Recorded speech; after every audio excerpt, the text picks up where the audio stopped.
Hi, my name is Mark Donaldson, and tonight I'm talking about heaviness. And this is an incredible topic that close to my heart.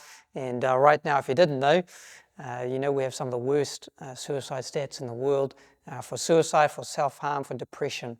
And for me, I was 16, 17 years old, struggling with moving to a new country.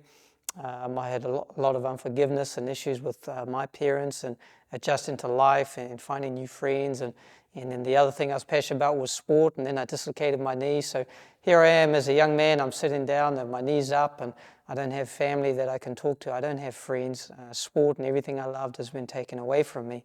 And suddenly I realized I'd been hiding behind all these masks that were sort of propping me up. And when all that was stripped away, what I was left with was just a scared young man who actually hated himself.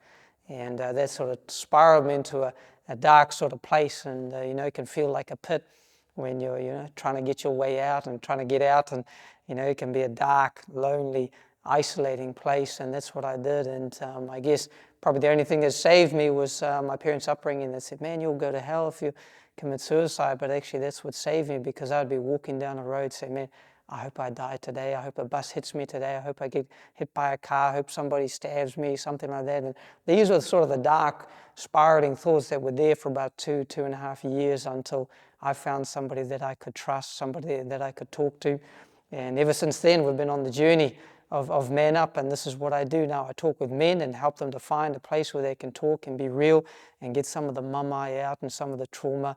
And you just never know, talking in front of men that you can trust, how much that just lifts the burden. And Man Up is for you.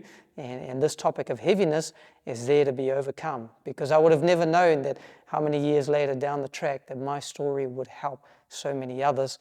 And yet I'm on the other side of the bridge saying, hey, I know how to get past depression, suicide, and all these sort of issues. And so, you have the opportunity, brothers, to be able to overcome these things for our families, for our children. And you never know how much your story will impact others as you're standing saying, come on, come follow me. I've overcome depression and suicide and self-harm as well. So that's heaviness. Let's overcome it, brothers.